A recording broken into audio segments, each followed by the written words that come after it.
Here we go. A GOAT retires and a GOAT stays for one more year. It's the truth with BG. And you already know who this is. JC. Let's go.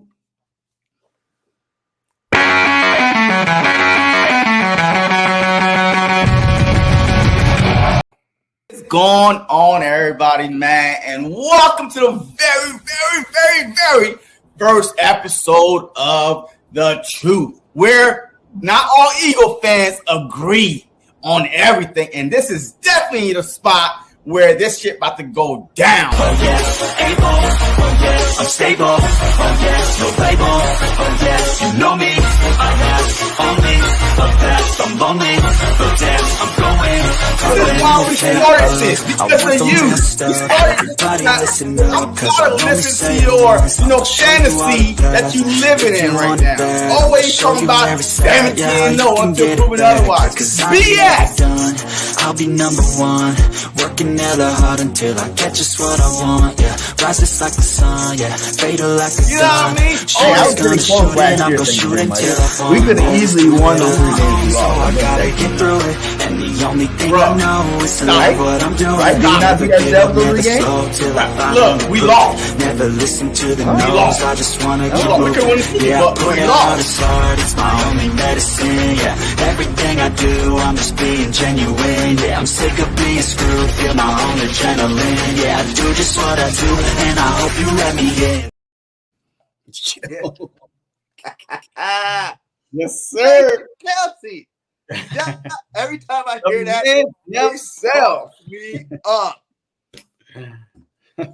Yo, everybody's too slow. It's fat. It's lazy. It ain't got enough talent. I love it, baby. I love it, man. Long live number 62, man. Long live number 62. Facts, man. Hey, look, that was a perfect way to open up this segment. You know what I mean? A tribute to number 62 himself. Not only one of the best centers in Philadelphia Eagles history, but in the NFL, like the best one I've ever seen. So definitely one day, Jason Kelce will have a statue somewhere outside the link, somewhere next to the underdog Rocky Balboa himself. So definitely, man. Hey, man, let's go, man. Yo, that was perfect.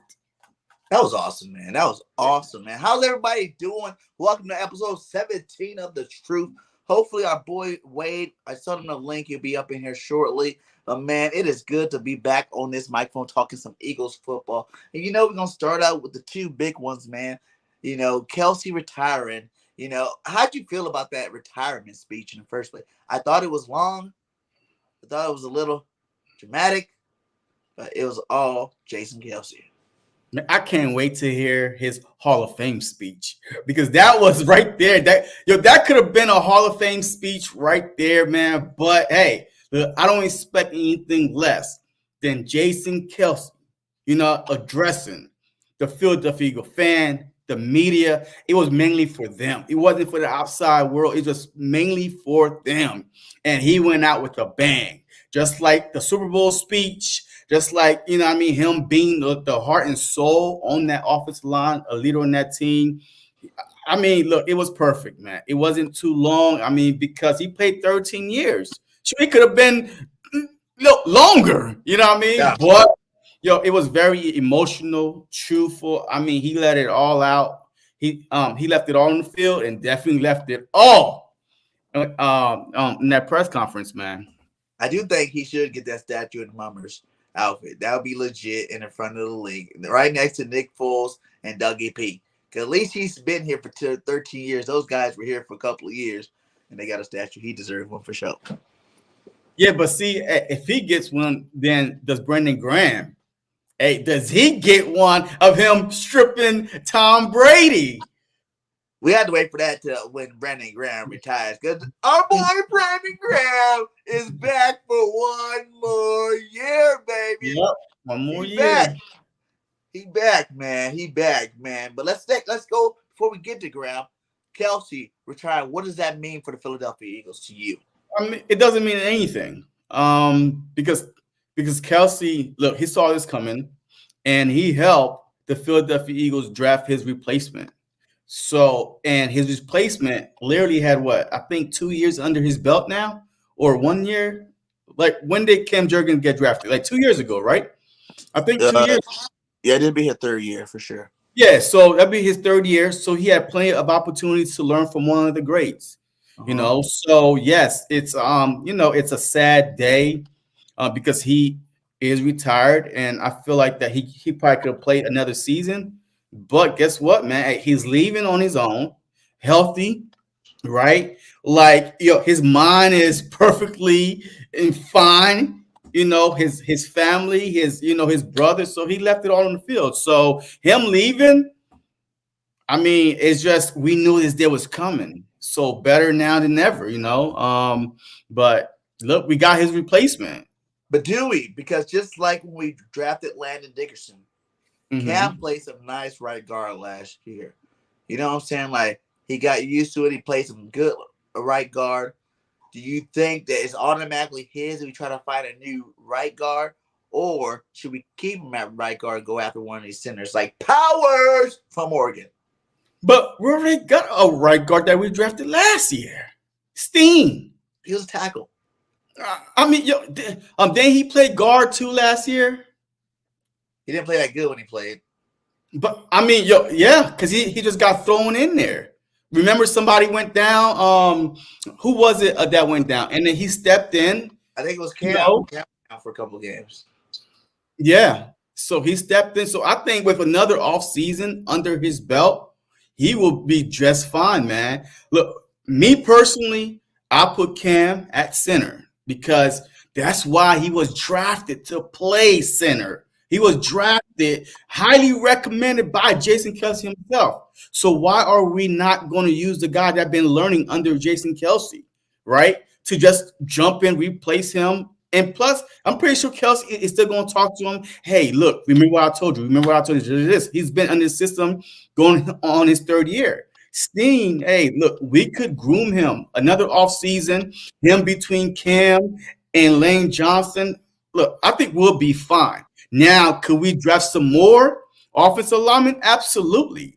But I think that we have the starters intact already on the Philadelphia Eagles with Mariota, with Dickerson, with Cam, with Steen, and Lane Johnson. So, like, I wouldn't go out and draft a high right guard and then try to say, hey, you're our new our new right guard or center. We got the pieces in place already. Yes, we need more depth, but we definitely got the pieces in place. Yeah, I can see that. Even if worst comes to worst, Camp comes around, and Steen's not doing what you want him to. There are some free agent right guards out there. If you need to throw a little bag his way for here, go that route with it too as well. So yeah, man, I'm all in for it. Like I said, we knew this day. Like you said, we knew this day was coming. Yeah. The day is here. It could have been last year. It could have been year before last, and it's finally here. We just got to accept it and love it as Eagles fans. He put in his time. He put in his work. He's a GOAT. Like you said, one of the greatest centers to ever play this game. And everybody going to respect him for that moving on forward. So, let's talk about the other one, Mr. BG in the building, man. BG, straight up, this guy. He's coming back on a discounted rate one more time. To lay it all on the line one more time and be with the Philadelphia Eagles. How you feel about the re-sign of BG? Yo, I'm happy for it, man, because I could not imagine, and I tweeted out today, I could not imagine losing both Kelce and BG in one off season. Like, one off season, you lost your heart and soul on the offensive line and your heart and soul on the defensive line. You know what I mean? Like, we don't know what's going to happen with Fletch. But I'll tell you right now, with BG coming back, he definitely going to have at least keep, our defensive line at least intact, if nothing else, right? The motivational speaker that he is, what I mean? The rah-rah type of guy. I mean, this dude, the trash talker he is. So we still got a little fire, with BG coming back for his farewell tour, man. And I'm excited that we have so many Philadelphia Eagle legends that's willing to retire in midnight green instead of them going to another team, they decided to retire to hang it up in midnight green. So why not? I'm happy for it. One more year. OG Wade in the building. What's up, bro? How you doing? What's good with you? Doing good, man. Doing good, man. Thanks for stopping by, my guy. We ain't been on here in a while. Like, let's get OG, because I've been looking at your tweets, man. You be coming raw at them. I want to get you phone here so you can explain some of these tweets you've been tweeting out there, my guy. Yeah, sorry about that name up there. I don't know how to. That's my son's thing. I don't know what he did to my phone. Now we know this OG, right? OG. Yeah. OG. Look at that. They know what time it is. OG. Yeah. Yeah. Hey, these dudes be tripping, man, on this Twitter, man. I'll be like, I'll be shaking my head. I don't understand how these guys don't understand this game. It's real simple. Real simple. But I guess it is what it is. How you feeling about Kelce? We just got off the Kelce talk. How you feeling about Kelce? I'm happy for the brother, man. You know, he put his work in. He served it. You know what I mean? To me, the greatest Eagle ever so far. You know what I mean? Until Jalen puts it in. You know, but yeah, that's Kelce's my dude, man. I met him down in Seattle at one of his events, and we had a good time. You know, also ironically, I met it was Fletcher was down there as well. And I was with Ike and with WIP, the radio station. So I do a lot of stuff with them. But it was a nice, down to earth dude. You know, I think he's, you know, I think he's the greatest Eagle, you know, so far.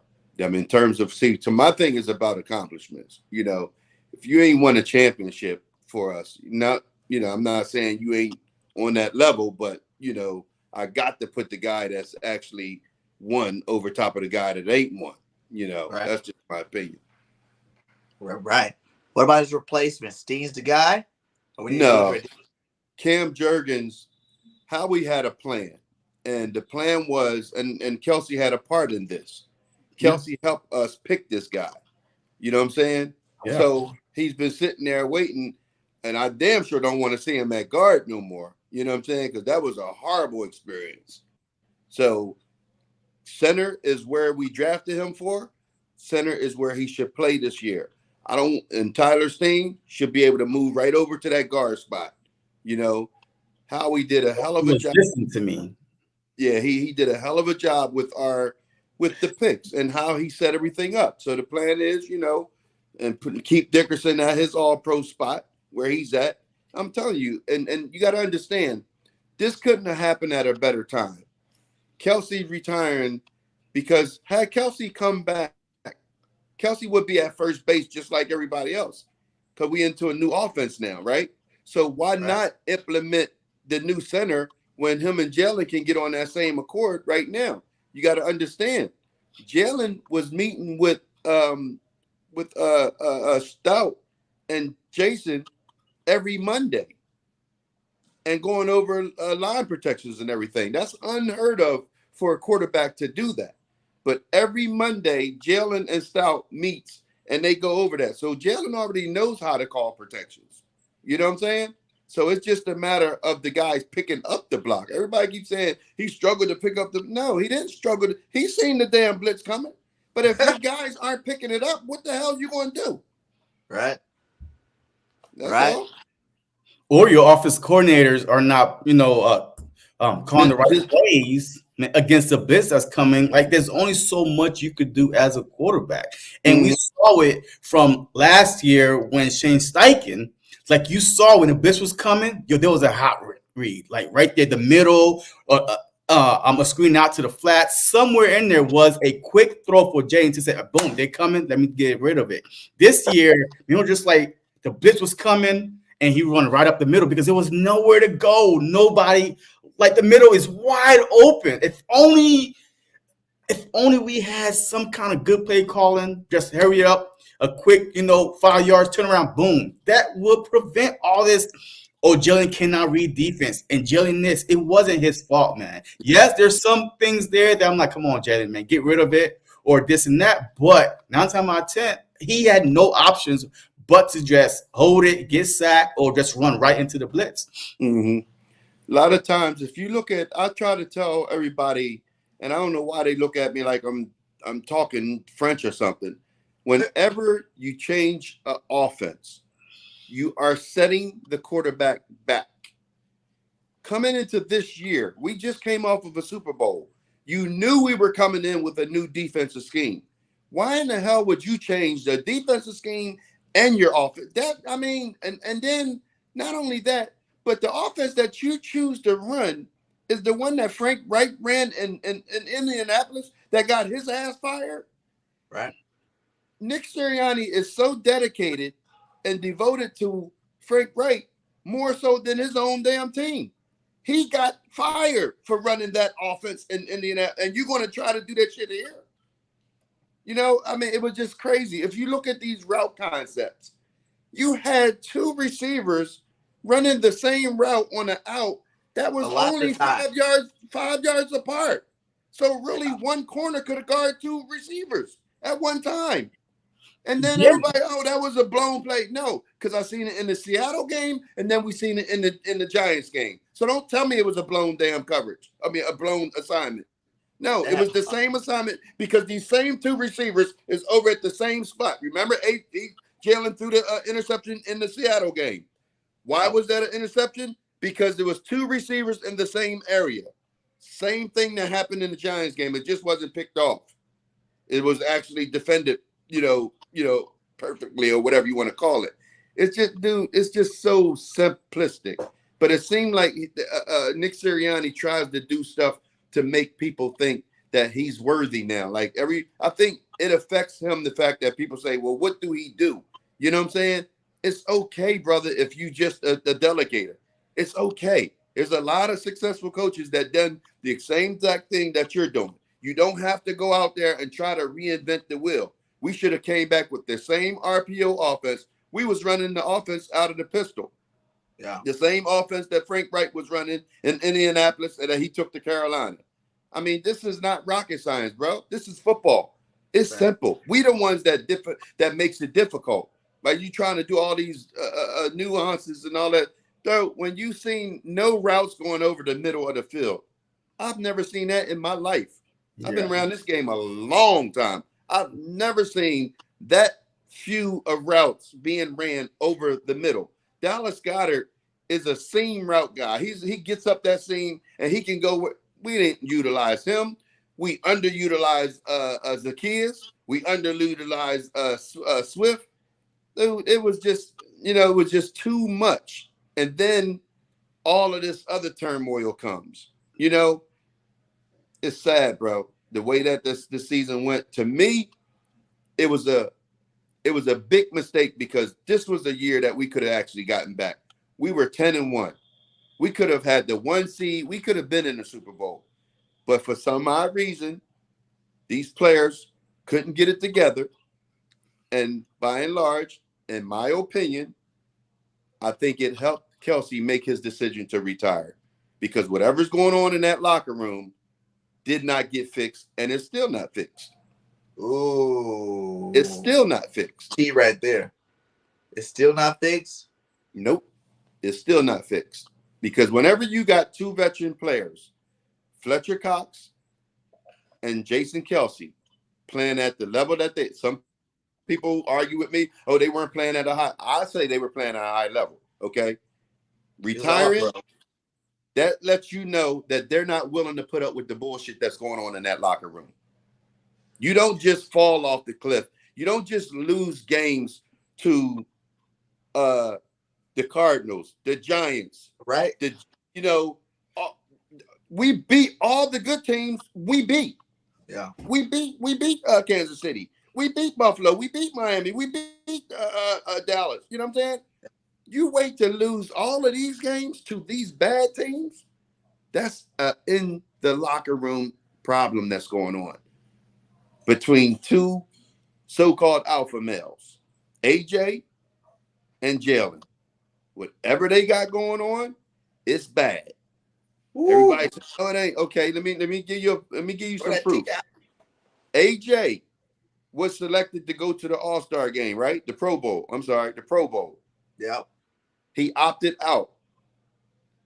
Jalen was a what? was a alternate, right?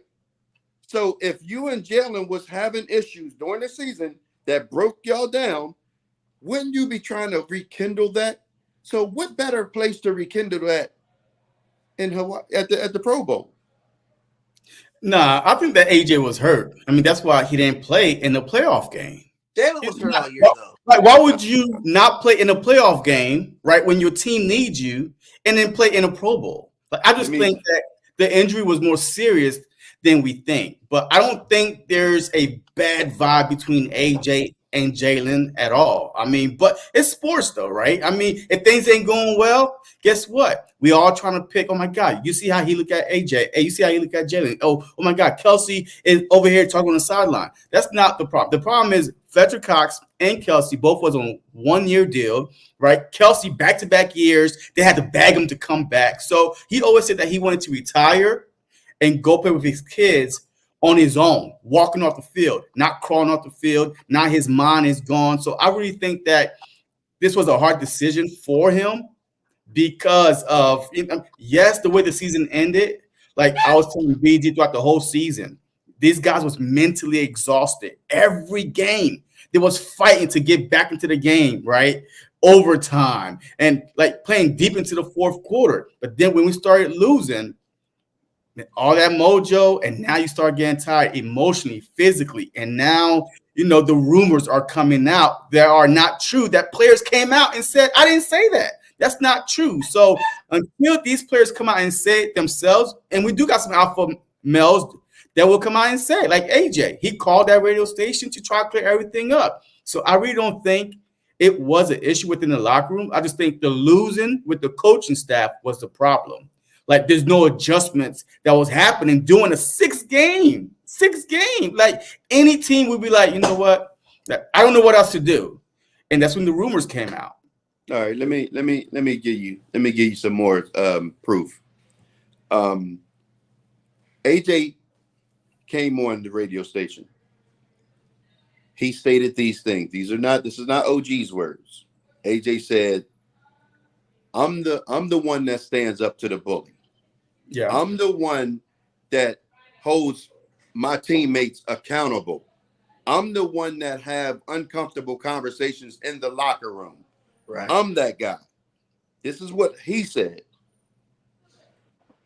He also said that he works hard. No one on that team works harder than him. He the hardest worker on that team. He know that for sure. My question to AJ was this here. If that is your style of leadership, how did it help us? Because we went 1-7. So if you're holding these guys accountable, right? Where's the results? Because here's the accountability that I'm talking about. Where was AJ when shit got tough? See, he wasn't talking. This is what captains do. The ones that wear that C. The reason why you wear the C is because you're the one that's selected to talk to the media. AJ goes no show. But so what that does is that put pressure on the other captains, the other leaders. So you trying to pick and choose when you want to speak up. Yeah. AJ, you're needed when it's tough. You're not needed when everything's going good. You understand what I'm saying? I've seen AJ get his feelings hurt in that Giants game when he fumbled that ball. And he stayed on that turf. That's facts. I'm going to be honest with you. That's facts. I don't think AJ's knee was that bad. We've seen AJ make that catch and that tackle many times, and he gets up. So I'm going to hold off on that, and I'm going to give him, a little sprained knee. There is no reason for you, when you know things are not going well with you and your counterpart, because he admitted it. He said, I asked him, what's going on with you and Jalen? He said, everybody has riffs. So he's admitting that him and Jalen had a riff, because he said we all had riffs. So he admitted that he was having a riff with Jalen. My thing is, when is it going to be fixed? Because there's a time in the Pro Bowl that you could have went and spent some time with your brother. Even if you didn't have to play in the Pro Bowl. Yeah. But you could have went over there and just enjoyed yourself and then kind of No, but you stayed away from them. I AJ got had something. an escape room I set got up, something right? though. Is it because the media and the teams and the coaches and the GM all put it on Jalen to be that guy? And like AJ said, Jalen's not the guy on the team for that. I'm the guy on the team. And No, maybe that was a clash that, okay, no. everybody wants Jalen to be the leader, but in Let me reality, it's let, AJ, and let me we're looking at the wrong guy. let me give you a more realistic point of view on that. There is no question about Jalen's leadership in that locker room. Let's get that straight right now. There is none. The question came from the media because they trying to bully Jalen into talking with them. Jalen don't fuck with the media. Okay, Right. so he don't deal with them. There, Howard Eskins is one of the guys that put this stuff together. I know what's going on here. You know what I'm saying? So what they trying to do, they see that he's strong-minded. He's a strong-minded man. You can't break him. That's detrimental to a media. You know what I'm saying? There's a lot of media guys, and one of the guys said, and he was the one that was the most honest. He said, there's nothing wrong with Jalen Hurts' leadership. He said, and his style of leadership. He said, it's not conducive for the media. He said, but he's good for his team. He said, we want him to be more in with us, but he's good for the team. You dig what I'm saying? We have to be able to step back and look at this stuff and try to lay it out, because no one's going to come out and tell you exactly what's going on. The problem was AJ was bullying Johnson, the offensive coordinator. He was straight up chumping him. He was intimidated by AJ. Okay, that's Jalen's boy too. So Jalen feels a sense of responsibility because he brought AJ here. And you here acting a damn fool. You know, what the hell you doing bullying your damn coach, intimidating your coach? Fuck is you. So I believe Jalen probably said something to AJ, and AJ said, I'm gonna do what I'm gonna do what I'm gonna do. You know what I'm saying? And they never got back on that same track. When I seen Julio Jones, Jalen threw Julio Jones 3 touchdowns in that Cardinal game, I knew it was something down. I knew something was up then. After this part, a certain part of the season, you've never seen Jalen and AJ in the same picture together on the sideline. You never seen AJ go up for a ball. Everything AJ went for was here.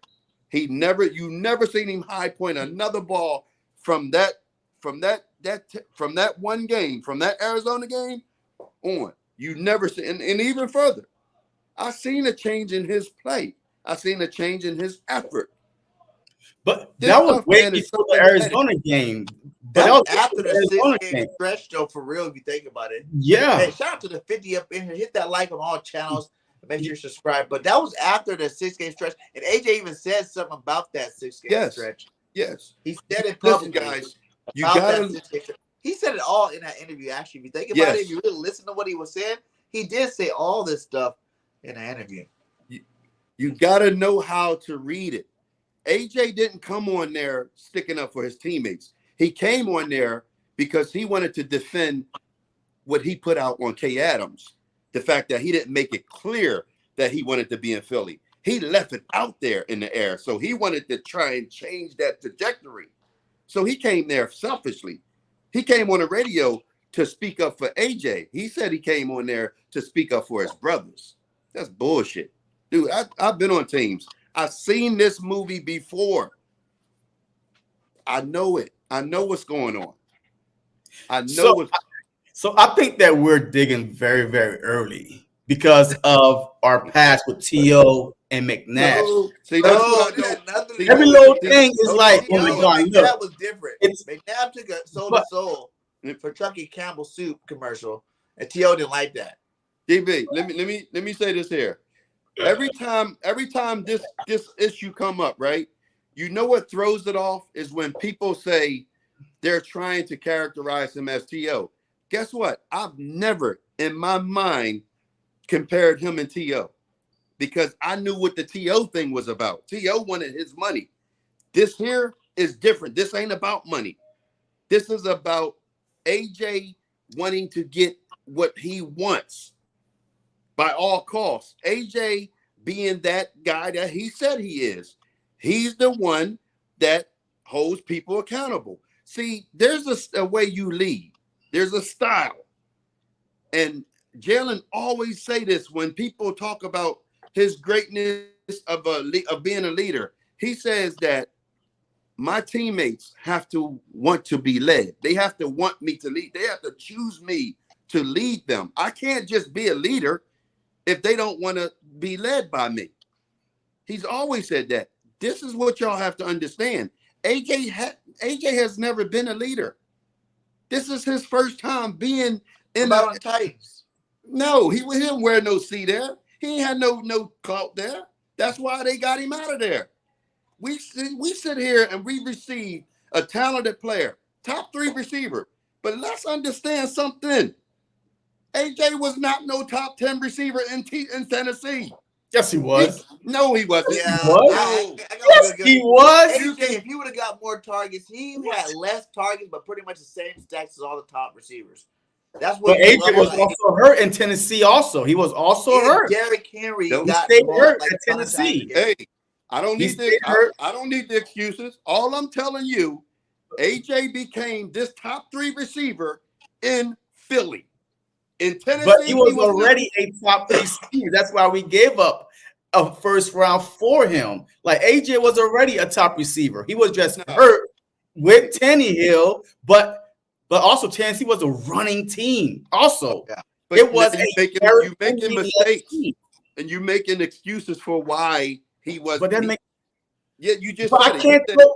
If I'm a wide receiver, I can't throw the ball to myself. Okay, I agree with you. It's not set for me.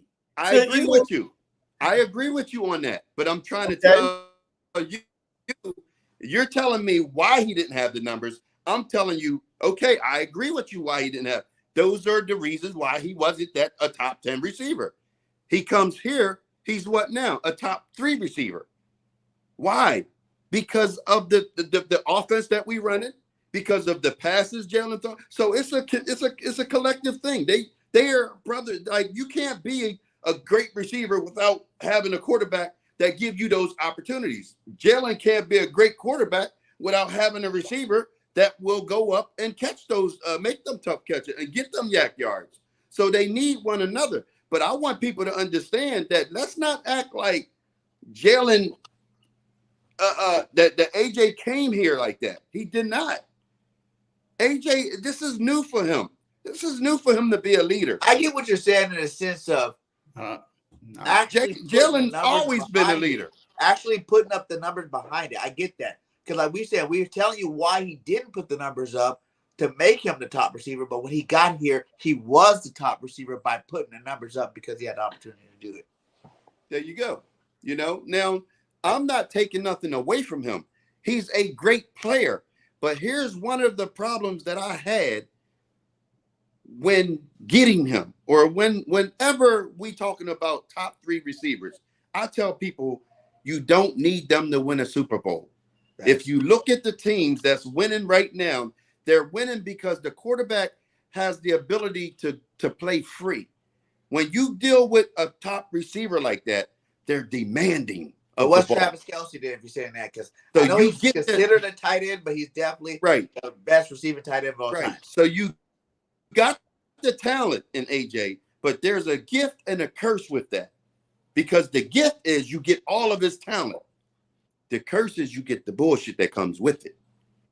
Can you handle it? Say that with every top receiver that Philly had. Yes. From D-Jack, from T.O., from AJ. Those guys are game changer. You need those guys on your team because they make everybody else better. You know, so that's where we but how did we get to the Super Bowl last year with AJ, right? His leadership style didn't change. Hurts leadership style didn't change. We was winning.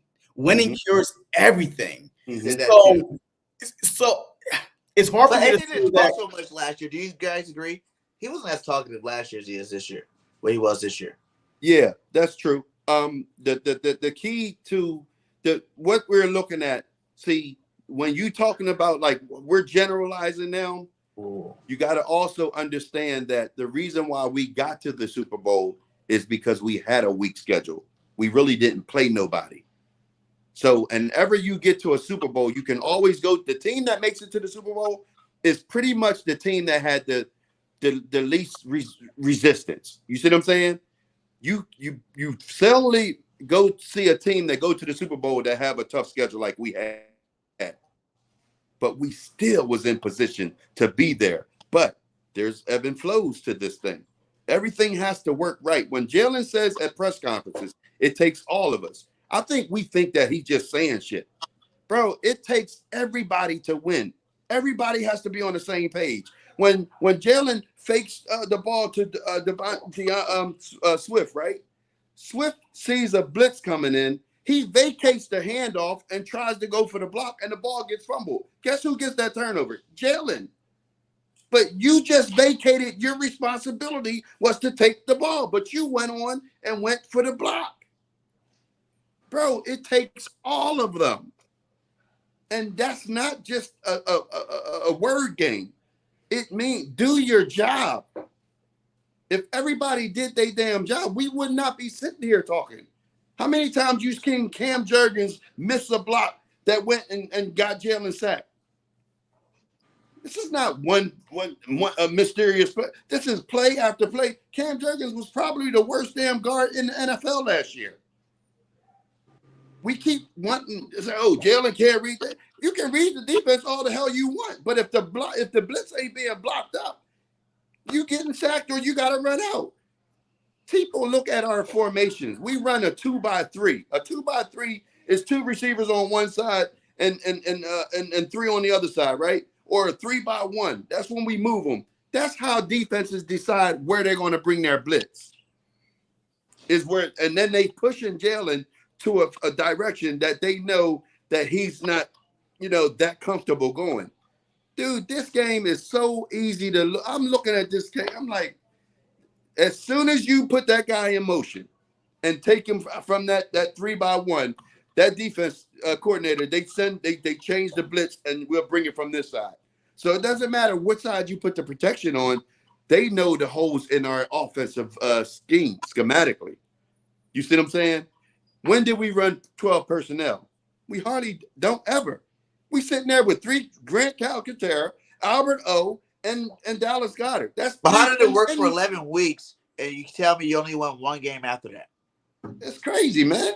I mean, it was just an abundance of things, but I'm able to compartmentalize and put my finger on something because I focus on that one thing. And then I'll go to something else.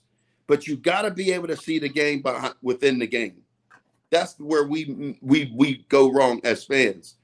If you're going to be a content creator, if you're going to be a guy that research and that love this game and is a fan of this game, study this game. I'm telling you, it's clear. It's day. It's clear. It ain't even close. But we don't. We get on these, and people just start blaming. And it's not about blame. It's about being able to identify a weakness or something where something is going wrong. And how do we fix it? That's great. I agree with you. It is crazy to see. I don't know where JC went. Hopefully he'll hop back on him. But yeah, man, it's crazy because I didn't notice a lot of this stuff happening.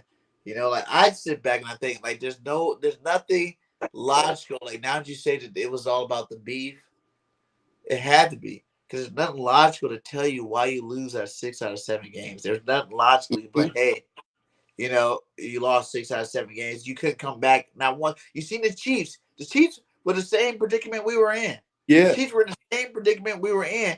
But when it came playoff time and when it came time to grind, the Chiefs made up. You know what I'm saying? Yeah. The Chiefs did. They got back into playoff football, but we didn't hit that switch. I heard someone say, was there a switch to hit? Or were we that far down in a rabbit hole that we couldn't come out of it? Dude, we couldn't, in that Arizona game, we couldn't stop nothing. Nothing. We put up, 35 points in that game? How do you lose a game where you put up 35 points? We lost that game. It was just embarrassing. This is the worst defensive team that I've ever seen since I've been in Philly. You know what I'm saying? Coaching, ever. man. It's the Like worst. coaching was horrible, man. Like I can't even blame the players this past season. Like I really can't. Like our coaching staff was so bad. Like they were Yep. so inexperienced. Like they made no adjustments. If the thing we did every Sunday didn't work, they didn't care. When you have an NFL player on Monday Night Football calling your plays out, that's ridiculous. That's embarrassing. Right then and there, all the coaches should have been fired. There's no way, because now, guess what? All the other coaches is going to look at, yep, hey, there we go. The telltale sign is coming. That's why they were able to get the blitz off so successful, because we did no adjustment. Coaching was so bad that this is the only season I might give the players a break, because it didn't matter how much points we scored. We still was losing games because like defense was out of whack. Bird, a Byard, all pro safety looked like poop out there. I'm like, what is going on? How our players look so mid? Because coaching matters. Like it really does. Let me say this here. When we played the Cowboys here, and you know what? We had lost to the Cowboys. After the Cowboys lost, right? When at home? Trey Thomas, remember, used to be the tackle. We beat him. Trey Thomas came on WIP, and he said that the Eagles' offensive line is tipping off what their plays are. Since then, we went 1-6. The offensive line players, Lane Johnson, Jordan Mailata, and all of them are tipping off the plays the way that they stance. That moment, Stout's supposed to make them adjustments, because Trey Thomas, I'm sure he didn't just tell us. You see what I'm saying? Why no change? Why no change? It goes back to what you just said. You have to make adjustments, man. When teams find you out, because they will. This is the NFL. That's what they do. So it's not surprising to me that a player on TV can sit there and call out your plays. That's not the embarrassing part, because that's just the part that's just film studying. I hope we don't think that every game we go out there, we run different plays, because you don't. These guys ain't that damn smart. They run the same plays. That is your system. You learn it. It's an input. You get that in training camp. And this is what you're going. Now, you have all of these plays that you're going to run. Now, of course, you go in games and you run different ones, but they're all the same plays. All you got to do is watch enough game tape. You'll learn anybody's offense, but you still got to stop it. That's where talent comes in at. That's where doing your job comes in at. Because when you design these plays, you're designing them to be open here, to be open there, as long as everybody doing their job. So you can know what I'm doing, but then you got to stop me. That's where talent comes in at. That's true too. The running game, he did. Swift was out every second quarter. That was pissing me off too. And why doesn't he play in the second and third quarter? You see him in the first and fourth quarter, but you don't see him in the second and third quarter. Like, I feel like we got sabotaged, man, for real. In the way you did, but you got sabotaged by your own coach. Because I don't think that Sirianni knew how to make the adjustments. I don't think he knew how to fix. See, that's what we paid him for. That's the reason why he's our head coach. He's supposed to be the offensive guru, the big offensive mind. But do you think if they did not do the switch on the defensive side, as far as coaches, that he would have probably switched on the offensive side? But he didn't want to do both. He was either, because defense was so bad, was letting us down, that our offense was putting up points. Our offense wasn't really the issue. But since he made the switch on the defensive side, how would it look if he made the switch on the offensive side? And now you really don't know what the hell is going on, and now you really going to get it. You know what it is, man? It was so many things. We forgot that Jalen played half the season with a bad knee. The whole season, I feel like he was hurt from week one. Right. But so you have that.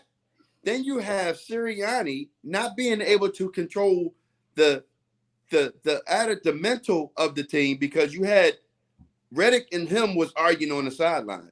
He told Reddick, get out there and do your damn job, because Reddick was cursing out the defensive coordinator. See what I'm saying? You got that problem. Now you got the problem that you have to make some changes because you got the reporters saying, why y'all don't do it motion? Here's why the Eagles don't do motion. Let me just let everybody know, because everybody think, oh, if you motion, you'll open. Here's what motion does. Motion makes the quarterback have to now reset the protection. He has to figure out what the so when you don't motion, Jalen comes out there and he gets the count. He goes, hut, hut, hut. He's doing that so that he can see what the defense is going to be doing. That's the time that normal to other teams motion. So he uses his motion is him saying hut, hut, hut, trying to get them. So he comes out the huddle and he's reading what's in the box. So if he knows if he's going to do a running play or a pass play or if he's going to keep it, you know what I'm saying? So if you're motioning and then that defensive player's move, now he has to evaluate the assessment of the defensive line of alignment. So this is why they don't motion. You don't need the motion to win. We freaking won without all that crap. You think what I'm saying? So the teams that do it, okay, if that's what you do, then do it. But it's not something that's necessary for you to win. Everybody has their own offense of scheme. And it's different. You know what I'm saying? So you might want to take a little bit here, a little bit there.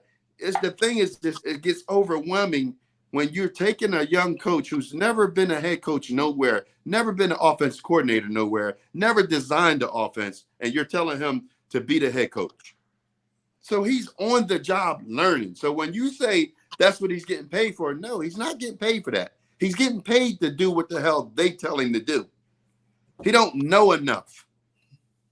You know what I'm saying? Emotion also create mismatches too. So that's why the 49ers always having people wide open, running wide open. So besides the quarterback reading the defense, resetting the defense, it creates matchups and makes your offense more, undefendable sometimes, you know, because you are seeing, okay, now this linebacker is going to go with Swift now because he motioned with them, maybe the middle open, you know, with the tight end. So it doesn't take a experienced offensive coordinator to see the simple things. If you played the game or if you watch football for a year or two, shoot, just go play Madden. God, and just do anything. Because we always calling it. We always seeing it. We on our couches saying, motion, do something. The middle is open. I don't need to be an experienced offensive coordinator. But yeah, I just got a half a brain. You know what I mean? Yeah.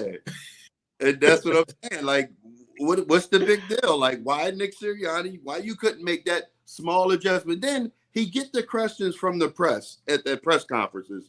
And then he comes out in the next game and he starts motioning.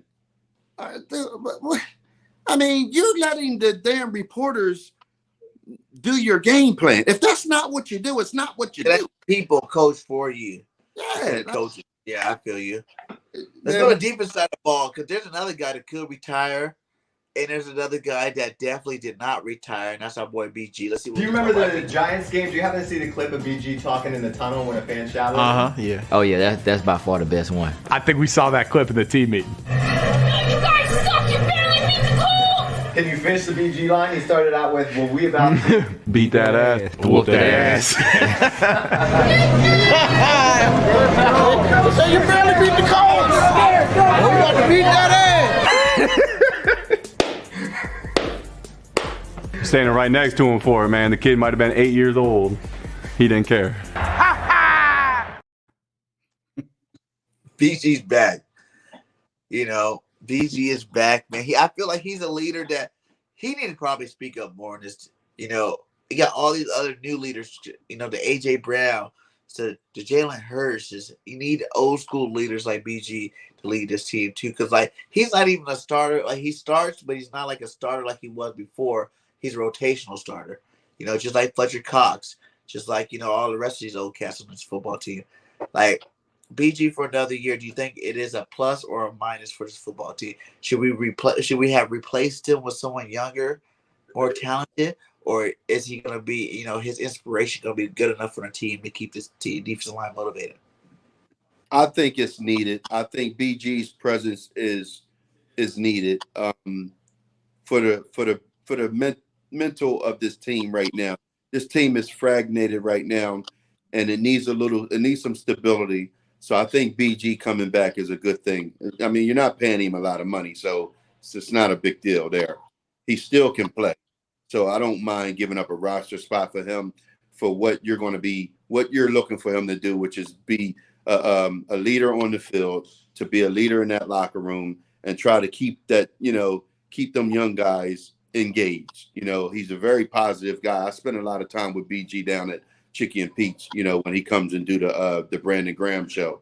So I talk to him a lot. I get a lot of stuff from him about what's going on. Obviously we ain't gonna talk about that stuff, but it's a lot of stuff that BG does for that football team.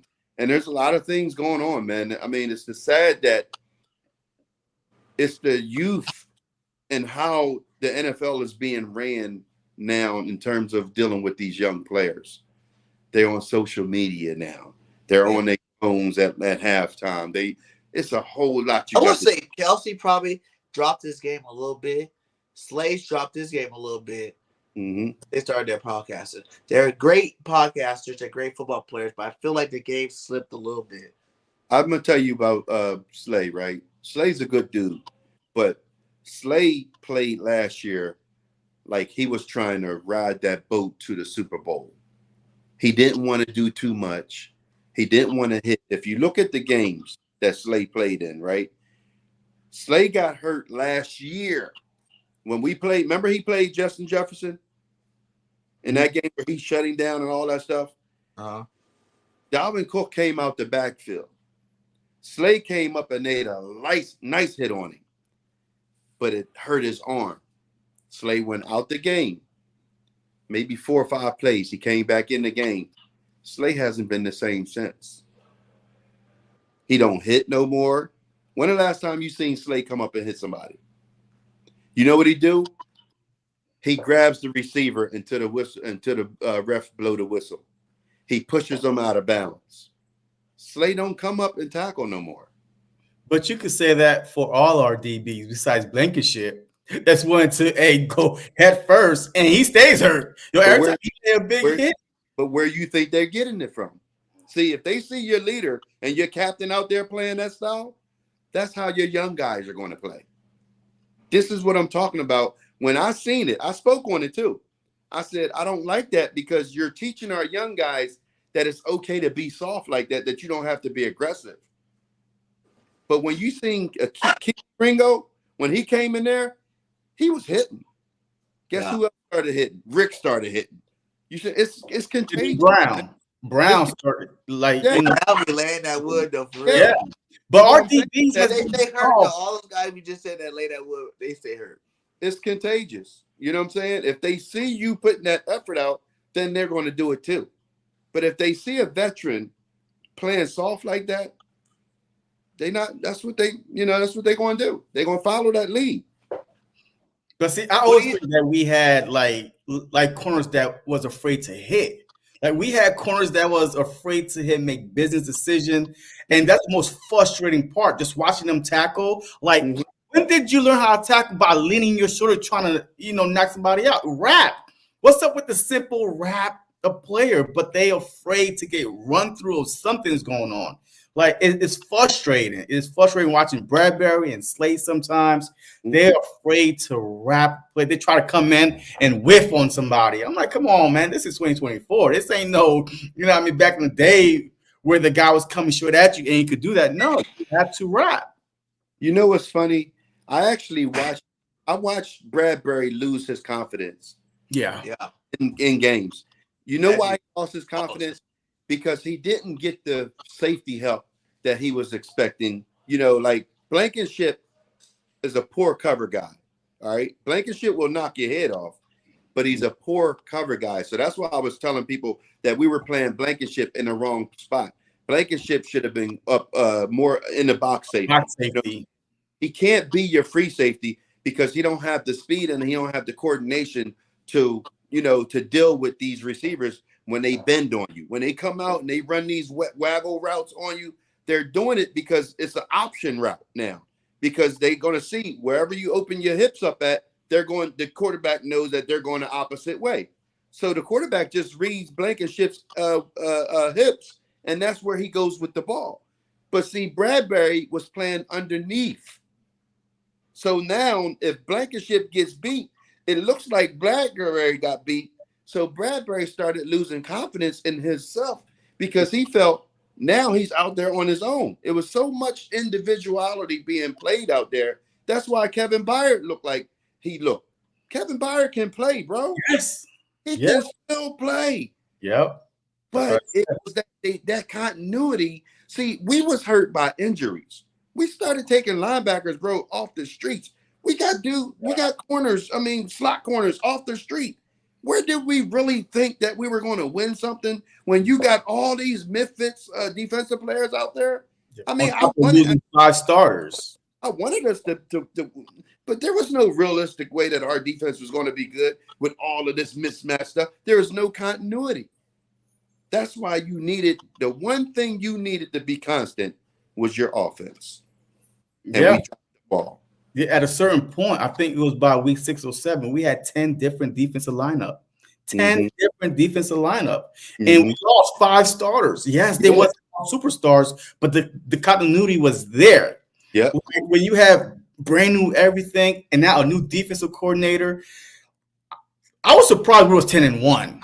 Because I expected, especially with our schedule, I expected us to, like I had picked us going 12-5. But to start off 10-1 was the offense was carrying us. Like the offense was doing their thing in the beginning. We was a top 3 offense. Swift was at least a top 2 running back when he was getting the ball. And then we started just falling off the sides. Hey, I'm glad you say that. What do you guys think about? Because I know JC got a tweet that's going viral right now. Is Swift the guy or not?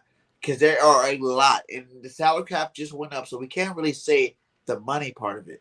You know what I'm saying? The money part of it really not that big of a deal no more. But there's a lot of top-end backs from Josh Jacobs, Derrick Henry, Saquon Barkley, Austin Eckler, like a lot of big-name backs out there. Do we spend the money on one of these guys, or do we just bring back Swift? Let me say this here. Our problem is we failed to get a back that could pick up the blitz. Everybody wanted to know why Swift wasn't playing as much because he was a poor blitz pickup. You know what I'm saying? Poor blocking. That's why we were using Gainwell. Gainwell was our best blocking back. That's not supposed to be. Swift should have been able to pick up that. So whatever player we go and get, who I think we should get Josh Jacobs because he's an all-around back. You know what I'm saying? He picks up blitz good. He can catch the ball out the backfield. He can run the ball. He played with Jalen at Alabama. All this stuff. You know what I'm saying? That is my guy that I would like to have. I would bring, and now if I had to do the little tango dance, give me Swift back and give me Derrick Henry. That's what I feel like. And we good. That's like if you go for a Saquon or Jacobs, you're going for one. But if you go for Derrick Henry, you can still bring back Swift. Because Henry don't want that much. But I think Henry made his money.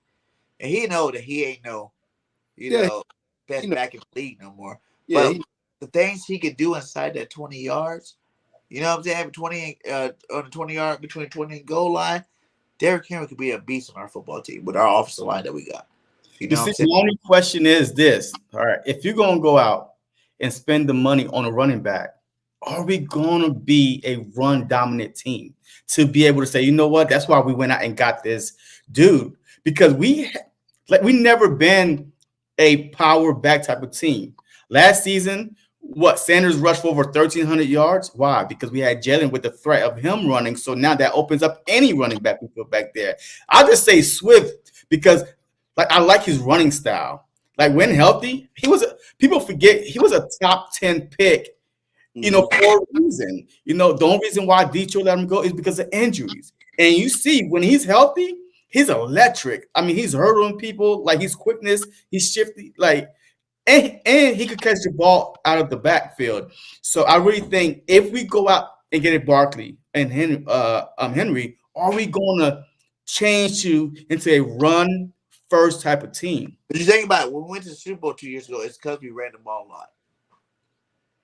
We could have ran even more, but we ran the ball a lot more than we did last year. And to your point, I will say this about this. Jalen wasn't hurt last year. Swift would have a lot more. It would have had a lot more yards. We wouldn't even be talking right now about if we're bringing Swift back right now. You know, because I think Jalen being hurt took a lot out of a whole running game as a whole. Because you think about it, Jalen's good when he's a dual threat. Jalen's not going to ever be – if it's a season where Jalen's just a pocket quarterback, I don't give a fuck if he throws 4,000 yards a year. We're not winning no Super Bowl. His skill level, his talent is to be a dual threat quarterback to where he stresses the defense out both ways. If you're not stressing the defense out both ways, you're not doing your job. Let me say this here. I don't know if y'all noticed or not. Our O-line fell off. Okay, there was no holes being opened up. How many times we seen Swift dive into the ground? You know he dive into the ground because he's getting what he can get. We weren't blowing nobody off the ball. Our O-line was getting down. That was one of the. Remember I gave you my 4-point system. Our O-line against their D-line. You know how many times we lost that battle last year, man? Our line against the opposite team's O-line. We lost that battle late in it. You know what I'm saying? If that O-line don't open up them holes, I don't give a damn what back we bring in here. I'm telling you, Jeff Stoutland has to be held accountable moving forward. Now, he get you know, if y'all want to give him a pass for last year, you can. I'm not. I need to see some change in that offensive line. We need to get back to, because I always told y'all, our offensive line never really been that great. Jalen was, I'm trying to tell you, I told you this here before. When you have a quarterback like Jalen Hurts and he stick that ball there, the DN is not moving until they know what Jalen is doing. You know what that's doing? That's giving AJ and Devontae a chance to get on top of the corners. So now Jalen can do what he want to do, and he can't miss. But when you got this here, and you showing that, and that DN now is rushing, that's why Jalen's rush yards went down. Because ends didn't have to honor that no more. Because we changed the offense to the middle. We weren't running the option. You see, I agree with you with our O-line when it comes to pass blocking. But run blocking, I mean, with Kelce pulling, with Lane Johnson, with Mariota pulling, those guys were top of the league. You know, yes, obviously with the pass blocking, you know, but when it comes to run blocking, I mean, they are. So why couldn't we run the ball? I do think both of those guys took a step back last year. Why couldn't we step back last year? And Kelce took a step back last year. Why couldn't we run the ball? Because they took the RPO away. Right. So that's what I'm saying. The RPO is what made our O-line look like it was more than it was. Yeah, that's true. That's all I'm saying. But because Jalen got hurt too. Yeah, I'm not telling you. Jalen never ran. Not one run last year did you look at Jalen running that football and think he was a Jalen from the year before. Not one. Like every single time, even when he gained 20 yards, 30 yards, it was not the same last year as it was the year before. That's a fact. So coming in this year, we got to be much better up front. Ain't no excuses. We got to be. How are we gonna be better without a guy like Jason Kelce on the offensive line? Easy. You got to understand. This is football. There's 1,500 players in the NFL.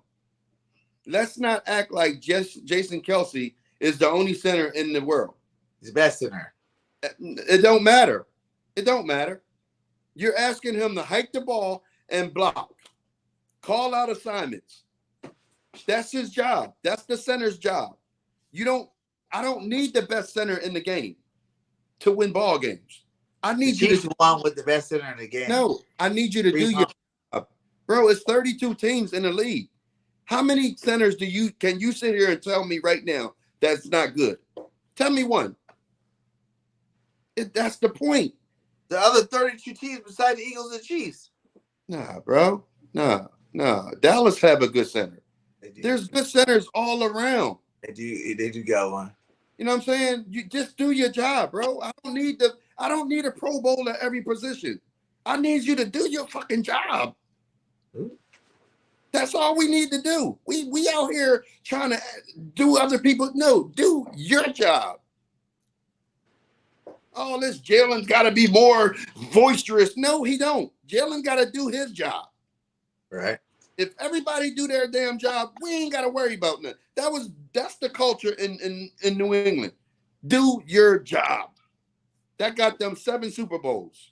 We sitting here talking about, oh, our quarterback got to be more of a hype guy, slap people on the ass and curse people out. No, he don't. Our quarterback got to learn a new offense now. Hey, and last year was a new offense, and I think that's why he took a step back too. Bro, I'm just trying to tell you. Listen, bro, you see what happened from year 1 to year 2 with Jalen. He excelled. I 2 want to 3. New offense, not so great. Yeah, but what I need people to stop doing is let's stop saying Jalen took a step back, because when you look at the game for what it is. Let's talk about it. Let's hear me. He took a step back, and I'm a huge Jalen Hurts fan. Look at the jersey. I'm a huge Jalen Hurts fan. He took a step back last year. Okay, I'm not going to say it's not because of injury. I'm not going to say that because he looks hurt all year long. But I will say his game took a step back. Whether it's coordinators, whether it's injury, whether you want to throw both of them together, mix it up with one ball, but he wasn't the same as last year. Okay, I'm gonna question. What part of Jalen's game, forget about the injury, what part of Jalen's game that he took a step back? The running. Okay, the running. All right, now, statistically, Jalen had a better year this year than he did last year. And we went to the Super Bowl. Yes, statistically. He had 39 touchdowns this year. More, he set a record for touchdowns. Okay, this year, not last year. This year. Okay, so that's the push tush. Come on, huh? The push tush. Hey, that's another question we gotta ask. Is the push tush still guaranteed without Kelce? But go ahead and finish your day. We'll talk about that next. People laugh at the tush push, but it was the tush push that tied the damn game up in the Super Bowl. That is true. Okay, so let's not poo-poo the tush push. All right. First of all, who in the hell in the right state of mind going to pass the ball on the half-yard line other than Seattle? Okay. Right. Seattle. So, yeah. The whole system down. How about the Kansas City game or the Buffalo game in overtime, right? Where he drops back, fake, and draws and run in. That wasn't no tush push. That wasn't the game. You see what I'm saying? We have to listen. Now back to what I'm saying. I'm going to prove to you that he didn't take a step back. This year coming in, we all knew that we were playing a first place schedule, right? We was going to be Patrick Mahomes, Tua, Dak Prescott, Josh Allen. Guess what? Josh Allen. Yeah. He beat all of them. He did beat everybody good. He beat all of them. Hold on. He also set records, NFL records. 6 straight games, down 10 at halftime. We won. Facts. Okay. We won 11 games. We won 6 games against teams with winning records. That is the most in the NFL of all the quarterbacks. You understand what I'm saying? So when you say that he took a step back, we played the better defenses this year, more than any team. So that means Jalen Hurts' job was that much harder. So to say that he take a step, no, he didn't take a step back. It's just that he wasn't able to dominate them bad teams because we didn't play them. Yeah, and also I think he played better this year, given the schedule and given the coaching. Yes. The coaching was so predictable that Jalen had to do more this year than he ever had to do before. So in our eyes, he might have took a step back, right? Some people say, but we have to look at the schedule, the opponent, the comeback win, double digit, like against the Commanders, he was hurt. Right? That's what I'm saying, double digits. But healthy Jalen would have looked a lot better than that. If Jalen wasn't hurt all year long, he would have looked a lot better than he even did this year.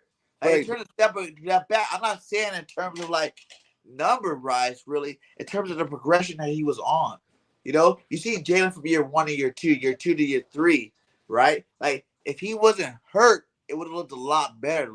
But here's what you're not doing, right? You're not compartmentalizing when you saying, okay, let's say he wasn't hurt, right? But well, first of all, while he was hurt, that was some of his best play from the pocket. You know what Jalen was? Jalen was 71% from the pocket. 71 from the pocket. So what I'm saying to you is that you trade off the rushing yards and you got the passing yards. So if he runs more and get the rushing yards, then you're not going to have the passing yards. So there's really not a step back. There's not where he took a step. He never took a step back. He actually did better than I thought he would in a new damn offense that was basically trash. But we went on and put up as many points as we did and won as many games as we did with all of that change. That is to be commended. Not see, we listen to buzzwords because we hear it on ESPN, we hear it on all the sports shows, and it beats you into, oh, Jalen Hurts took a step back. He has 15 turnovers. Right. That's but check this back. I'm glad you said that. Out of them 15 interceptions, 7 of them wasn't his fault. Dallas Goedert fell down on a play, right? Mm-hmm. That ball gets picked off. You guess who that interception go to? Jalen. Dallas Goedert tips the ball in the Jets game, right? To the linebacker, right in his hands. Guess who gets that interception? Jalen. Swift went the wrong route. Remember against the Bucks, I think he was supposed to go this way, but then a miscommunication. Right. Jalen Hurts throws the ball in the end zone to Quez Watkins, scared to death, right? The dude grabbed Quez Watkins' jersey. That should have been pass interference. That was the interception. Yeah. How about the one that AJ Brown slipped in the end zone that got picked off? How about the one? You see what I'm saying? We can do this. That's why I don't care about now. If they was poor decisions, I'll be the first to tell you. It wasn't no Josh Allen Jones. Like Josh Allen literally threw poor 3 interceptions in the Jets game. There were some poor decisions, Jaden. I didn't say there wasn't. I did not say there wasn't. I said there wasn't 15 of them. That's all I'm saying. I love Jalen. I do love Jalen. I'm not gonna say I don't love him. He's my guy. But he turnovers really killed me with him last year, for real. And you can say the offensive coordinator having shitty plays. You can say that players not being as good as they were the year before. You can say whatever you want, but at the same time, there was a lot of them too, where it's just Jalen Hurts dropping the ball. You know, look, I really think that this upcoming season, Hurts is going to have one of his best seasons. Like, honest truth, like no lie, I think he's going to have. He's on deck again. He's on deck again. Like it was before he got the contract, Jalen Hurts again. And now he realized he spent too much time doing commercials and shit. I don't believe this crap, man. I don't believe you get paid, you fall off anything. The problem is team adjusts to you as a player. Is the coaching that got to put you in the right position. Just because you get paid more, that doesn't mean it all got to be on your shoulders. It was both. You got paid plus the offseason. Stop saying that, man. It was short. It wasn't not. He made the Super Bowl, man. You got a short offseason. That makes zero sense. Contract. Plus now you got. That is a weak mind thinking. That is you just saying what everybody else is saying right there. That's not you saying it because you believe. What we say about Dak Prescott when Dak got paid? Dak. What? After he got paid, did he not have a worse season?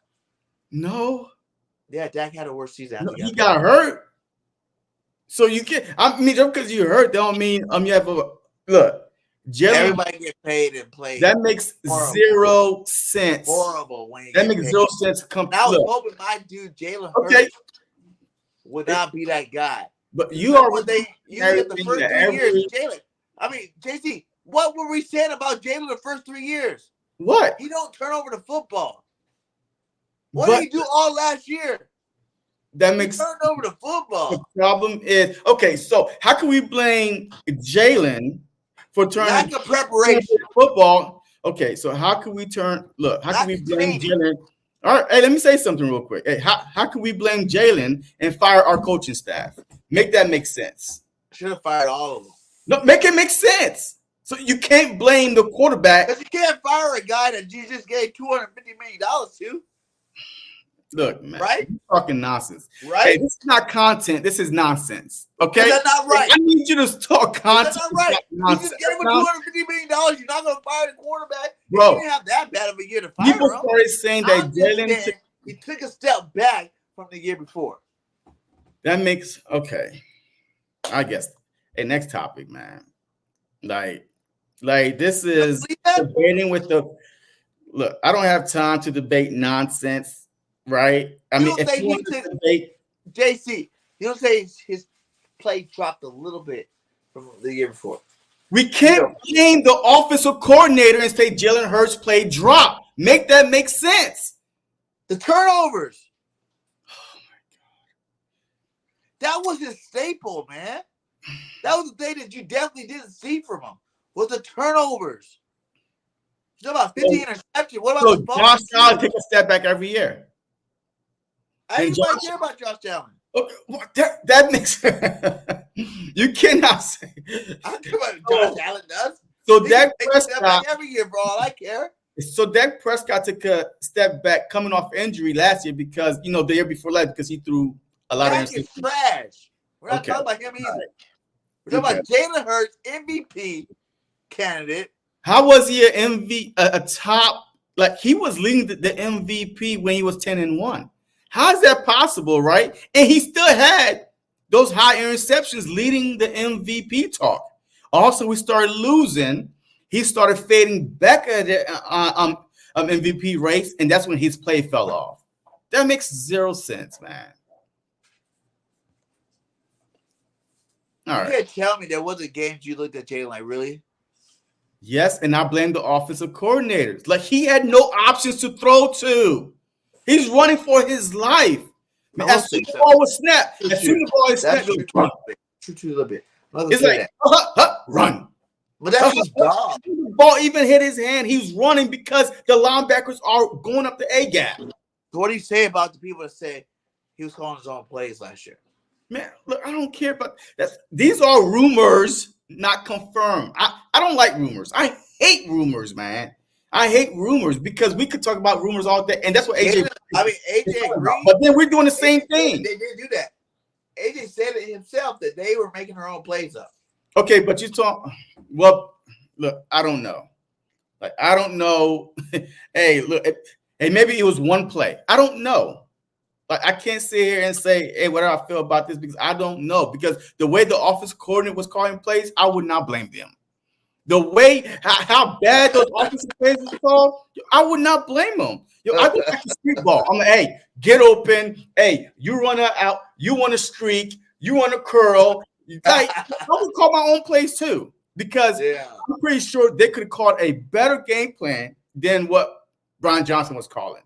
And that was my biggest fear going into the season. Will Brian Johnson be as good or as hard on Jalen Hurts than compared to somebody that don't know Hurts? I told you that.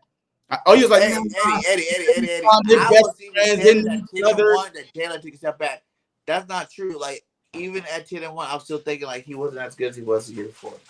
But I believe it's more because of the injury than anything. Like, whenever you take away, like, it's like when you got superpowers and you only got half your superpowers, obviously you're not going to be as good as you have all your superpowers. Like, as good as you guys want to say Jalen was this year, imagine if his knee wasn't messed up and he was 100% healthy last year, he probably would have been MVP. Look, I don't know how bad his knee was because he still was running fine to me at a certain point. You think he was running fine last year, the whole year? He was running fine. I mean, no, he was running after the bye week. He was running. He ran like an old man. All right, so listen to this. Listen to this. I don't need Jalen Hurts to be Michael Vick. I just need the threat of him. Hold on. Let me say. Hold on. No. I don't need him. I don't need him to be Michael Vick. I need him just to have the threat of running, and that will help us out a lot.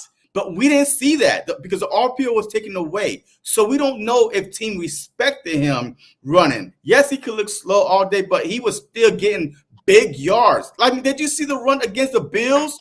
Yo, that was a 15-plus yard run right up the middle. He looked fine running, outrunning the linebackers to me. It was wide open. But what do you want a running? Hey, a quarterback to do? Run through guys? He's a goddamn quarterback. That look, even he missed Philly. He looked slower last year. I'm not saying that he was complete, like that he was 100% healthy, but I'm not going to act like that team still didn't respect him. You know, if we would have run more RPO, we can't blame the coaching all season long and then blame the player the same way. Like, look, it's either going to be Hurts fell off or coaching was good. And it was Hurts' fault that we lost. At the end of the season, it was both of them. All of them.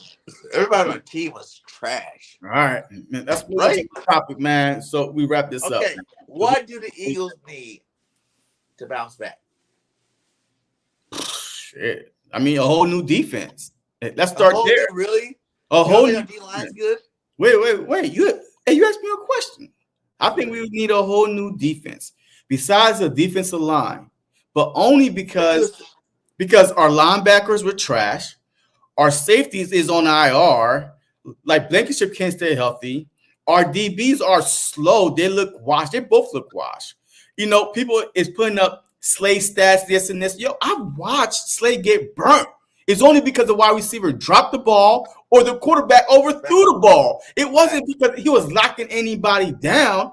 Like, so to me, like, we need 2 new DBs, 3 new linebackers, 2 new safety. Put Blankenship in the box. Damn. Cindy Brown is not coming off. Are you going to cut everybody? Is that what you said? No, I'm just saying upgrade. Look, I'm just saying upgrade. Upgrade a little bit. But I'm cutting everybody, goddamn it. Our defense was 2 new DBs. If our defense was 2 safeties, 3 DBs, like okay, but if our defense was half decent last year, we would have make it deep. But see, you told me about that too. Was it really them or was it the coaches? I said, that's what I'm saying. I say, if our defense was half decent, yes, it's coaching matters. But then when you look at the DBs, they're playing 10 yards off. The same issue we had the previous year, 10 yards off on 3rd and 1, and you playing 10 yards back. I mean, to me, that's just they don't believe in a bump and run. And then guess what? When Bradbury tried to bump and run against Seattle, he got beat. So remember against Seattle, the game-winning touchdown. Are you on the side that we need to get rid of Bradbury too? Look, I just feel like Who we need to get rid of, JC? That's what I'm saying. Who would you cut today if you were Howie Roseman? Both linebackers go. What do you mean by both? Cunningham and Morrow. Was it Morrow? Yeah, it was Morrow. And of course, Shaq. They all got to go. All 3 of them? All 3 of them. Maybe Cunningham, like you can make a case for, you know what I mean, our best run tackle, you know, a linebacker. But the rest was a joke. Hey, no Kobe Dean. We don't know what no Kobe Dean is about. So you need to bring in at least 2 more linebackers. And whether through the draft or go in free agency. You definitely need linebackers. I think that's our biggest need is linebackers. Because the DBs, if you get good linebacker play, especially when it comes to stopping the run, and then get some good, you know, defensive line play, if you're not dropping them back, our DBs could survive. But if you're getting no pressure on a quarterback, you can't stop the run with the linebackers, we have no shot. So 3 linebackers. He said Bradbury linebackers and new safeties. I definitely think we need safety too. But okay. How about this though? What about getting like an Eddie Jackson and bringing back what's his name? Gardner?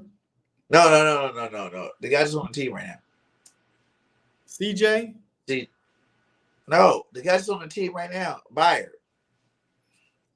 Look, hey, I'm a big fan of Byard.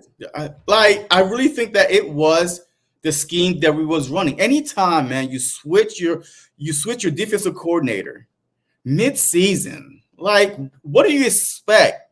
And now you got two different guys in your head, and then dropping back your two best pass rushers, your two best, Reddick and Sweat. You're dropping them back, like making them what was we playing? A 3-4? Because that's the only reason why I can say, okay, you dropping Reddick back into a linebacker, but that's not his strength. Reddick's strength is not covering. So you dropping those guys back, man, I don't know, man. I just think on the defensive side, that's our biggest need. We should focus a lot of money on the defensive side, and we'll see where it goes. Because on offense, to me, look, the running back, you could bring back Swift, or you could sign whoever you want. And then you could, like Ozzy, look, he did fine for me in the slot. But guess what? We want an electric player. But how There's often? a lot of receivers in the draft I think is better than Oz. But are we going to use them? Yeah. See? But we couldn't even use the ones we had. Devontae and AJ both had back-to-back 1,000-yard seasons. I say slot. I'm saying, like, we could use them. But the thing is this. The Philadelphia Eagles do not use the slot. But I'm hoping that changed with Kellen Moore because CeeDee Lamb was, mostly in the slot when he was there. Gallup. And he played great. Was offensive coordinator. Gallup was the one that had the 1,000-yard season. I don't know. Because it was Cooper, Lamb, and Gallup had the 1,000-yard season. Because Gallup was the third receiver. No, but Lamb was playing more in the slot. That's why we kept on saying that Lamb is a slot receiver. He's not a big threat outside wide receiver. He was more in the slot. But so that's my take on the defense, man. So we definitely need to focus. Either get Buda Baker. Agency or saying draft? Or you saying a combination of both? That was a lot of players you said we need on defense. Well, we definitely gotta look a mixture. All right, so look, I'll pick. All right, look, I'll go after a veteran safety and draft a safety. I go after a veteran linebacker and draft a linebacker. So that's two veterans, two draft picks. Two safeties, two veterans. Yeah. So then, that's true. Gallup 1,000 yards. That's why I'm taking rid of Cooper. Gallup was a problem. That's what I'm saying. Before he got hurt, in that Kellen Moore offense, I remember Gallup was the guy you worried about because everybody paid so much attention to Cooper and CD that Gallup, he had 1,000 yards receiving that year. So we do need a third receiver, I think. And I don't really like what's his name again? Ozzy, whatever the boy name is. I gave up on Quez Watkins, but this draft has a bunch of legit second and third round receivers that I think we can add to this team, make it different. From McCaffrey's brother, I talked to Luke McCaffrey at the Senior Bowl. He looked good out there. Roman Wilson from Michigan, good receiver. The dude, Lad McConkey from Georgia. You talking about Brendan Rice, Jared Rice, son? He's not no starter, but he'd definitely be an awesome third receiver. You know what I'm saying? There's a lot of guys we can plug and play into that third receiver spot. I think the Eagles should draft in the second round. One of those two second-round picks would be one of those cats I just said. No, that's too hard. Leggett from South Carolina, that dude reminds me of A.J. Brown. When you see him in person, but we can't say. Yeah, but that's too high, man. A second round for a wide receiver? No, we have more needs on defense. So why are we wasting a second round agency? Yeah, AJ and Smitty.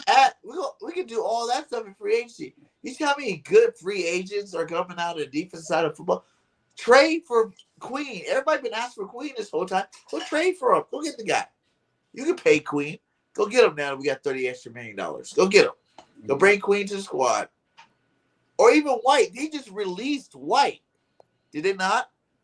I hear now everybody since they released him talk about how White is trash now. Like I don't ever remember seeing White being trash. He's been a good linebacker since I've seen him. Yeah. I mean, he's definitely a good linebacker for Go sure. pick him up. They just released his ass. Go pick him up. You got the money to go do whatever you want. Like in terms of some of these, I think linebacker need to be a veteran. I'm tired of these young cats for linebacker, and I do want Jeremiah Tryer Jr. I know everybody tries to say, "Oh, it's the name." It's not just the fucking name. The dude can lay wood out there on the football field. He is one of the better corner cover linebackers out of the top three that are out there. You know, and his size overall is just big. Like I feel like, and he can blitz. So it's like I think he might be better than Dean. So I do want a Trotter on the team. I'll be down for Trotter to come into the team. I just think of the name that. But I do think you need to go get a number one first. Every team needs a number. You can't have a bunch of twos, okay? You can't just be like a team full of twos. You gotta have some number one guys in there. And linebacker is definitely a position. You gotta have a number one guy in there. And you gotta go. And that's free agency. If you go bring me White, go bring me Patrick Queen. You know, bring me Queen, or go trade the Niners for one of their linebackers, Warner, or somebody, because this ain't legit, man. This ain't legit. We gotta do something, man. We gotta do something at the linebacker spot. The safety spot, I don't feel as bad because I feel like we got a lot of good young cornerbacks right now that I don't feel like we need to go put no money in cornerback. We don't need to trade for no cornerbacks. We don't need to put no money in a cornerback. I think our cornerbacks are fine, to be honest with you. Like Bradbury can leave and we still be good because Rodgers that didn't play last year, I think he's gonna be a good addition to the team this year. I think that another year with Riggs, Job, these guys, they play some good ball when we ask them to play at young guys, and that you got a good defensive back coach. You know, these guys should play a lot better next year than they did. You know, and Ringo too. Yeah, I forgot about Ringo. Ringo too. That's three young cornerbacks that actually got some playing time and actually. Yeah, they had some bad plays, yes, but they're young, but they also have some good plays. You know, so I think one of those two could be your other starting cornerback. You know what I'm saying? So it's like the cornerbacks are good. Safety, I do think Sidney Brown get hurt is kind of bad because he was actually, you know, ascending as a young player and he could have got better. And that injury is going to definitely, we don't even know if he ever going to come back to be as good as we've seen him play because that leg injury is always a big injury for anybody. For anybody in the NFL. So it's like, go get a stud-ass linebacker. You know, go get you a Patrick Queen. Go get you somebody that you can rely on and count on. Bring that heat at the linebacker spot and, you know, go draft one.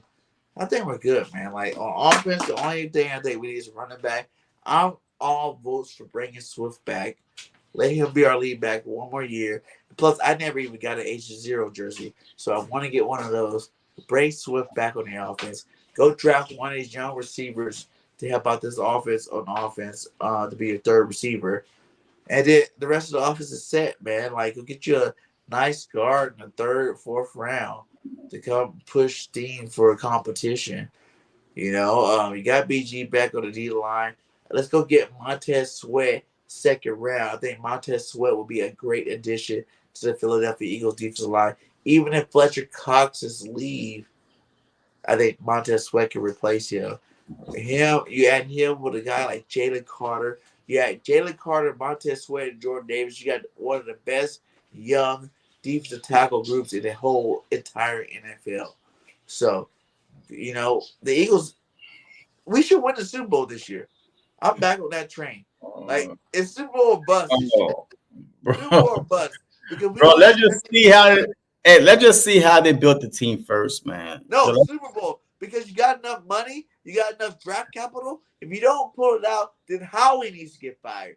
Then Nick needs to get fired. And all these motherfuckers need to get the hell out of here. Bro, let's see how the roster get put before we talk about Super Bowl. But yeah, man. Okay, before we get out here, give me now that Jason Kelce's retired. I wanted to talk about this earlier when we were talking about Jason. Give me your Philadelphia Eagles Mount Rushmore. Is he on it? Yeah. Yeah. How many Mount Rushmore? 4 or 5? I think it's like 4. I don't know, man. I think it's like Mount Rushmore, Philadelphia. All right, so there's no order, right? Look, I'm just You going don't to have to order yet. no order. Now, Brian Dawkins, man. Yo, to me, man, he has to be on there. Jason Kelce, Dawkins. Oh man. I definitely think I'm Jason Peters. Huh. Jason Peters, man. Yo, he's definitely one of mine. Tackles get really hard on me. Huh? We had a lot of good ones. The what? I said tackles get really hard on me. We had a lot of good ones. He was one of the best for sure.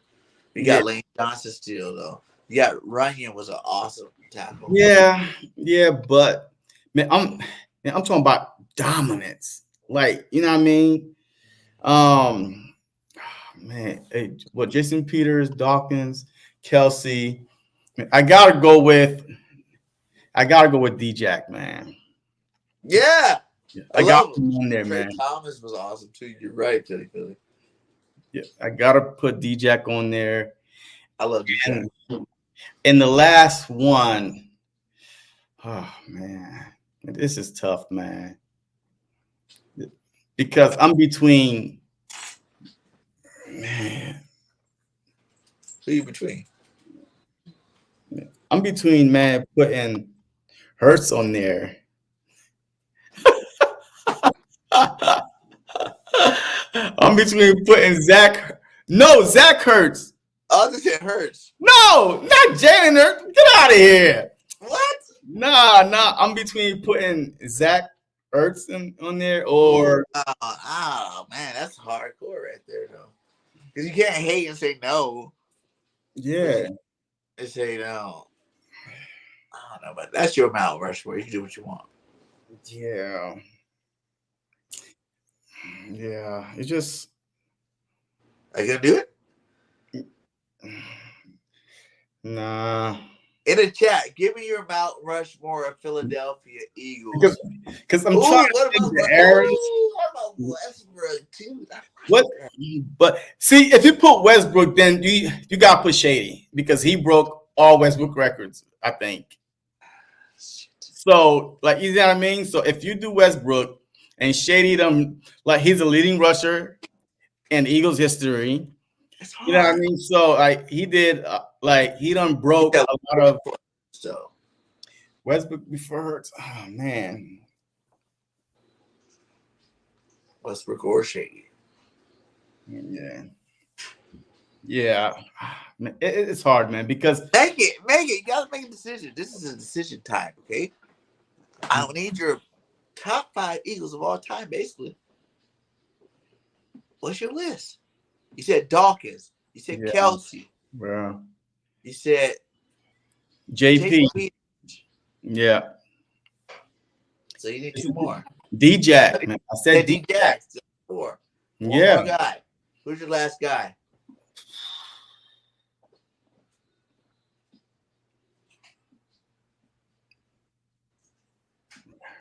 Yeah, this is tough.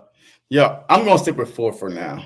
No, you gotta give me the 5th guy, JC. Yeah, because it's like a lot of players are like, to me, Asante Samuels could be on there, like debatable. Yeah, Donovan McNabb could be on there. But Donovan McNabb, man, yes, he did a lot with nothing. What about even Andy Reid? Oh, but I mean, coaches too. Yeah, Andy Reid. You know, that's no brainer. But I was trying to think of just players. But okay, we can just go players. Yeah. Shady though, wow. You know what? Everybody be saying this about Reggie White, and I love Reggie. Don't get me wrong; he's one of the best ever to play it. But he's more of a Green Bay Packer to me. Yeah. He was. Yeah. I'm like Eagle fans. We try to clamor on to that Green Bay Packer Reggie, and be like, "Oh, he was our player." No, Reggie was. You know what? I'm gonna put Lane Johnson. Ooh, I'll put three offensive linemen because I feel like for a while, I gotta put Lane Johnson on there.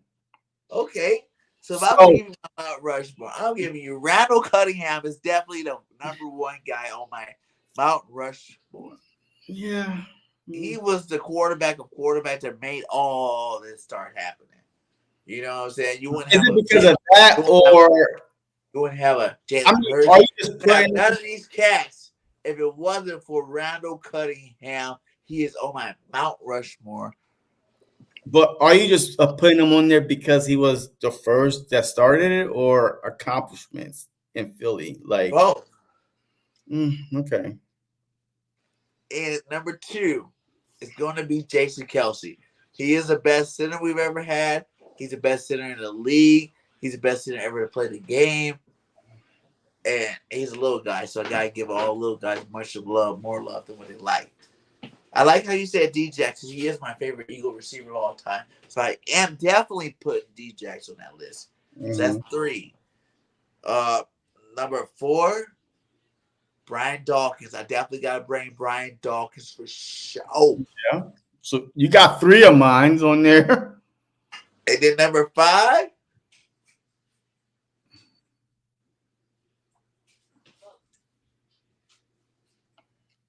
like the 5th one is hard because we didn't have, like, besides Trotter, man, it's hard though. In that linebacker position, I mean, you could. I low-key want to put Trotter because he is legendary. Like, we ain't never had a linebacker since Trotter like that, for real, for real. But I do like Fletcher Cox. I do like. No, I wouldn't put Fletch. I put BG before Fletch. Honest truth. I do like Shady. I'll put Shady. Shady's my number 5. LaShawn McCoy, the best back to ever put on the Midnight Green. Possibly. Yeah. Who's better? I mean, well, right now. So yeah, possibly. Oh, you think if Swift come back, he can be better? I definitely think that if he stays healthy and he was play healthy last year. Yeah, he was. But if he's getting used right, stay healthy, that he has the ability to surpass Shady, even in one regular. He rushed for over 1,000 yards and barely got used. Shady best season rushing. But do you think any running back is ever going to be our team long enough to break the record? Shady has all the records. But how many years did Shady play on our team? He played on our team for like 7 years or some shit like that. Yeah, probably. Yeah, it's definitely not another running back even got close to like in that many years on our football team. And do you think the way the league's set up now, that we ever have another running back have that many years on our team? It's a question. Well, Shady's will always be the greatest Eagle running back of all time. We're going to have to retire to number 25, cut on a dime, Shady McCoy. Retired at number 25. You wouldn't do that? Nah. Damn, you're a Shady hater? No. But I mean, we timed the number because he's a leading rusher, and he didn't. Yeah, he played about Shady. I don't know if he could do that. I love Westbrook too, though. Westbrook was legit. I don't know if you can say he was better than Shady. What do you think? Yeah. If you want to give Westbrook, I feel like you gotta give Darren Sproles some love then. All right, man. Now we getting ridiculous. Mount Rushmore. We getting crazy talk right now. Crazy talk. All right, man. Hey, NFL Combine Worthy just ran the fastest 40 of all time. Do the Eagles need to draft him? No. You don't Worthy from Texas at all. 0%. But not like you're trying to draft a wide receiver in the first 2 rounds or so. Like, I don't think we need, a top receiver. That's how we even got good. Was going back-to-back years of number 1 draft picks for receivers. Isn't that not right? Did we not get better going back-to-back first-round picks for receivers? First-round pick for A.J. Brown brought to the team. First-round pick for Devontae Smith brought to the team. Yeah, but we traded for A.J. Brown. Grace it is. Okay. All right. Let's go again. The 3rd year in a row. Well, actually, we didn't get one last year.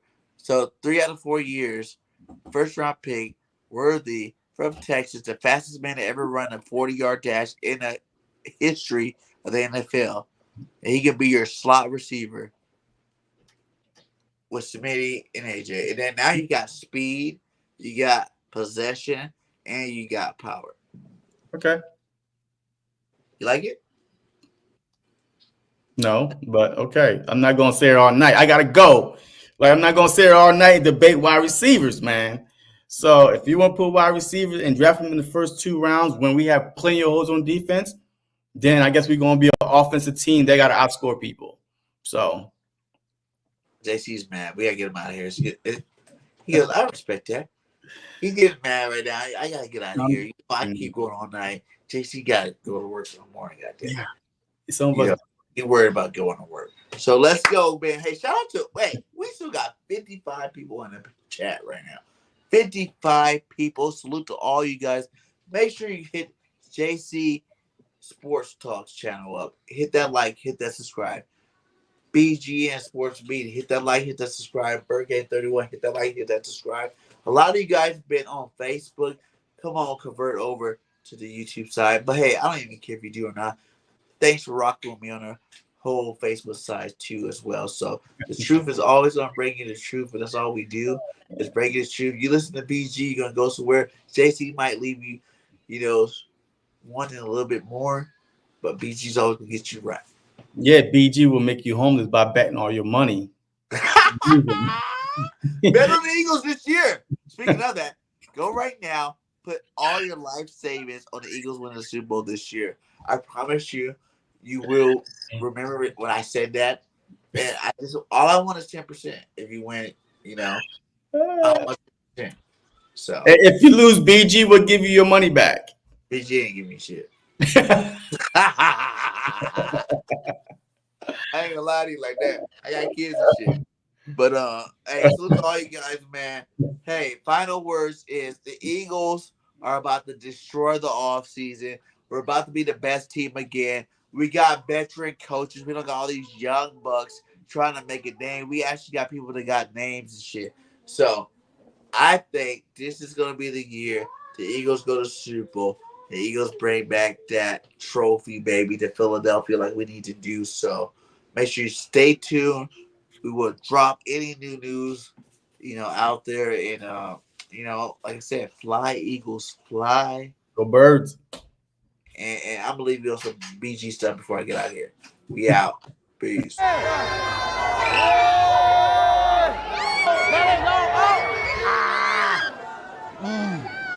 Yes. I feel so bad for you having to play in the rain. What you mean? This is the most fun I ever have in the rain. I had too much fun. Pedals to the 30. In trouble. He's not going to get away this time. Graham back to him first.